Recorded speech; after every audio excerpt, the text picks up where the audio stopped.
praise the Lord. I am Neha Sanjay and I'm come back. I hope you all are doing good in your ways. परमेश्वर का धन्यवाद हो। और आज भी हम एक मजेदार टॉपिक पे बात करेंगे जो मेरे ख्याल से हर एक की एक कंसर्न होती है इसको लेकर। और जैसे हम हमेशा अपनी वीडियोस में खुदा के वचन से और मोटिवेशन के साथ हम बात करते हैं, आज भी हम उसी तरीके से इस टॉपिक पर हम बात करेंगे। तो आज का हमारा टॉपिक है उपवास यानी कि फास्टिंग। तो पूरा देखने के लिए आप मेरे साथ बने रहे। कैसे हमें उपवास करना चाहिए, क्यों करना चाहिए, किस तरीके से हमें करना चाहिए और क्या उसका सही वे है उसको करने के लिए, वो सारी चीजों को अगर आपको जानना है परमेश्वर के वचन के द्वारा तो आप प्लीज इस वीडियो में अंत तक बने रहिए। तो चलिए हम स्टार्ट करते हैं। तो जैसे कि हम सभी जानते हैं कि उपवास और फास्टिंग हम सबकी जिंदगी में एक बहुत ही महत्वपूर्ण है, बहुत ही ज्यादा इम्पोर्टेंस को रखता है। और हम सब जानते हैं कि जब भी हमें कुछ मांगना होता है परमेश्वर से, जब भी हमें कुछ चीजों को चाहिए होता है, हम अपनी जिद पे अड़ जाते हैं या कुछ भी कह लीजिए, तो हम हमेशा फास्टिंग करते हैं, हम हमेशा उपवास रखते हैं। उपवास के कई तरीके होते हैं। कोई उपवास किसी तरीके से रखते हैं, कोई किसी तरीके से रखते हैं, कोई रिलीजियस चीजों को मानकर उनकी फास्टिंग इतने दिन के लिए है, पर्टिकुलर उतने दिन के लिए है, वो सब करते हैं। तो हम जानेंगे कि एक्चुअली में हम उपवास को कैसे रखें। बहुत से मसीह भाई बहनों का भी ये क्वेश्चन होता है कि हम उपवास कैसे करें, मतलब हम फास्ट रख रहे हैं, हम भूखे प्यासे हैं, यही तो होता है फास्ट। तो मैं उन सबके लिए बताना चाहूंगी कि एक्चुअली में जो हम सोचते हैं फास्टिंग के विषय में, भूखा प्यासा रहना, वो फास्टिंग नहीं होती है। अब आप सोच रहे हैं ये क्या कह रही है, मतलब ये फास्टिंग नहीं होती, फिर क्या है? हम इतने भूखे प्यासे रह के खुदा के सामने घुटने टेककर मांग रहे हैं और ये कह रही है फास्टिंग नहीं है। तो मेरे अजीजों, मैं आपको बताना चाहूंगी कि फास्टिंग क्या है, उपवास क्या है। उपवास का मतलब सिर्फ भूखे प्यासे रहना नहीं होता है। जो मैंने परमेश्वर से उस प्रकाशन को मांगा तो परमेश्वर ने मुझे कुछ प्रकाशन को दिया। हम यूजुअली क्या करते हैं, जब हम उपवास में होते हैं तो हम भूखे प्यासे होते हैं और हम सबको दिखाते फिरते हैं कि मेरी हालत बहुत ही बेकार है। क्यों? तो लोग पूछते हैं क्या हुआ, तुम इतनी उदास क्यों हो, क्या हुआ तुम्हें, कुछ बीमारी हो गई या फिर कुछ तकलीफ हो गई तुम्हें, क्या हुआ, इतनी उदास क्यों बैठी हो, ऐसे क्यों मुंह लटकाए बैठी हो। तो हमारा जवाब आता है कि हम फास्टिंग में हैं या हमारा आज उपवास है या व्रत है, जो भी कह लीजिए। तो परमेश्वर का वचन इस विषय में क्या कहता है ये हम सब जानते हैं, बहुत ही इंटरेस्टिंग है। मत्ती उसका 6 अध्याय उसके 16वें वचन से इस प्रकार से लिखा है, जब तुम उपवास करो तो कपटियों की नाई तुम्हारे मुंह पर उदासी ना छाई रहे, क्योंकि वे अपना मुंह बनाए रहते हैं ताकि लोग उन्हें उपवासी जाने। आमीन, हालेलुया। तो हमें उन कपटियों की तरह नहीं बनना है जो अपने मुंह को बनाए रहते हैं ताकि उनसे लोग पूछे और जाने कि वो उपवासी हैं। आगे वचन कहता है, मैं तुमसे सच सच कहता हूँ कि वे अपना प्रतिफल पा चुके, परंतु जब तू उपवास करे तो अपने सिर पर तेल मल और मुंह धो, ताकि लोग नहीं परंतु तेरा पिता जो गुप्त में है तुझे उपवासी जाने। हालेलुया। तो परमेश्वर का वचन सचमुच बहुत सत्य है। आमीन, हालेलुया। तो परमेश्वर का वचन यहाँ कहता है, तुम ऐसे मुंह लटकाए हुए ना लगो, तुम लोगों को ये ना लगो कि तुम उपवासी हो।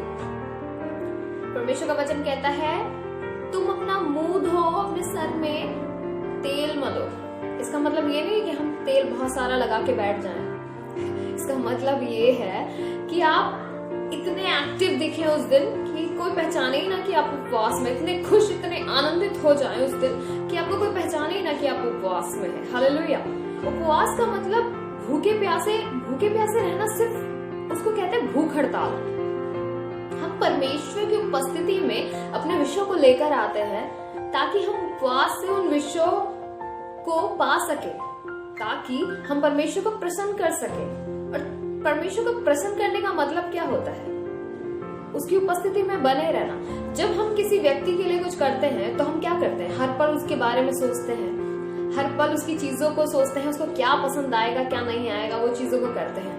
जब किसी का बर्थडे आ रहा होता है तो हम सोचते हैं कि उसको क्या पसंद है, उसकी क्या पसंद है, हम ऐसा क्या गिफ्ट दे जिससे वो खुश हो जाए, राइट। वैसे ही जब हम फास्ट रखते हैं तो हम परमेश्वर को खुश करने के लिए रख रहे हैं, अपनी चीजों के लिए, ना कि उसके लिए। परमेश्वर आपसे नहीं कह रहा कि आप फास्ट रखो, पर हम अपनी चीजों के लिए उससे मांग रहे हैं और हम फास्टिंग को रख रहे हैं।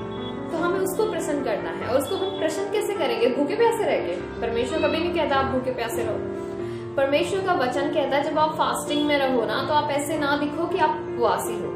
और दूसरी चीज, जब आप परमेश्वर के वचन में चलते हैं, उसके फास्टिंग में हैं, आप उस पूरे दिन में आप परमेश्वर की उपस्थिति में होना चाहिए। आप जब उससे अपने रिलेशन को बनाते हैं तब परमेश्वर आपकी फास्टिंग को स्वीकार करते हैं, क्योंकि परमेश्वर का वचन कहता है उन कपटियों की तरह अगर आप बनेंगे तो आप वो अपना प्रतिफल पा चुके। फिर परमेश्वर आपको प्रतिफल नहीं देंगे। जब वो आपसे खुश होंगे, जब वो देखेंगे ये मेरा बेटी मेरे बेटा पूरे दिन मेरी उपस्थिति में था, मुझसे बातचीत कर रहा था, तभी तो वो आपके लिए करेंगे। हालेलुया। अब कुछ लोगों का सवाल ये उठता है कि हमसे फास्टिंग रखी नहीं जाती है, हम क्या करें? तो क्या ये गलत होगा? और हम कैसे करें? हम परमेश्वर को प्रसन्न कैसे करें? क्योंकि हमें तो दवाइयां खानी पड़ती है, क्योंकि हम बहुत कमजोर हैं, हम नहीं रख सकते, या हमें चक्कर आते हैं, बहुत सारी चीजें हो सकती है, बहुत सारे एक्सक्यूजेस या बहुत सारी एक्चुअल में हमारी प्रॉब्लम्स हो सकती है। उनके लिए भी परमेश्वर का वचन कहता है। तो परमेश्वर का धन्यवाद हो इस प्रकाशन के लिए। मैं आपको बताती हूँ, बाइबल में एक पुस्तक है यशाया, उसके 58 चैप्टर में लिखा है, 6 वर्स उसका 58:6, उसमें लिखा है, जिस उपवास से मैं प्रसन्न होता हूँ वह क्या यह नहीं कि अन्याय से बनाए हुए दासों और अंधेर सहने वालों का जुआ तोड़कर उनको छुड़ा लेना और सब जुओं को टुकड़े टुकड़े कर देना। क्या वह यह नहीं कि अपनी रोटी भूखों को बांट देना, अनाथ और मारे मारे फिरते हुओं को अपने घर ले आना, किसी को नंगा देखकर वस्त्र पहनाना और अपने जाति भाइयों से अपने को ना छुपाना। तब तेरा प्रकाश पो फटने की नाई चमकेगा और तू शीघ्र चंगा हो जाएगा। हालेलुया। यहाँ परमेश्वर का वचन कहता है उन बहन भाइयों के लिए और हम सबके लिए, उपवास सिर्फ भूखे प्यासे रहना नहीं है। परमेश्वर को भाने वाला उपवास एक्चुअल में वो है जब हम किसी व्यक्ति को भूखा देखें तो उसको खाना दे, जब हम किसी को वस्त्रहीन देखें तो उसको वस्त्र दे, जब हम किसी को अन्याय में पड़ा हुआ देखें तो उसके लिए न्याय का कारण बने। बहुत सी चीजें हैं ऐसी जो हम कर सकते हैं बिना भूखे प्यासे रह के। तो परमेश्वर का वचन इस प्रकाशन के द्वारा हम सबको समझाता है कि उपवास का असली अर्थ क्या है। तो यदि आप समझ पा रहे हैं, तो आप मुझसे कनेक्टेड हो पा रहे हैं, तो परमेश्वर आपको इस चीज से बहुत ज्यादा आशीष दे, खुदावंद आपको बहुत आशीष दे इस प्रकाशन के साथ। तो अब हम समझ गए हैं कि उपवास का असली अर्थ क्या है और उपवास किस तरीके से हमें करना चाहिए अपने जीवन में। परमेश्वर के साथ एक रिलेशनशिप को बनाना चाहिए अपने जीवन में, उपवास के साथ अपनी चीजों को उसके सम्मुख रखना चाहिए, ना कि भूख हड़ताल सोच के कि कब 6 बजेंगे कब 7 बजेंगे और हम खाना खाएंगे।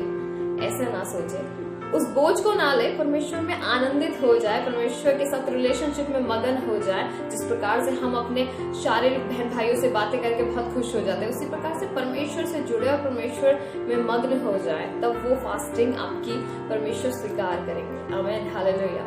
मैं प्रभु से प्रार्थना करती हूँ परमेश्वर इन सबके द्वारा आपको बहुत आयत से आशीष दे। और अगर आपको ये अच्छा लगता है तो आप प्लीज लाइक और शेयर और कमेंट जरूर करें। परमेश्वर आप सबको बहुत आयत से आशीष दे। सबको जय मसीह की।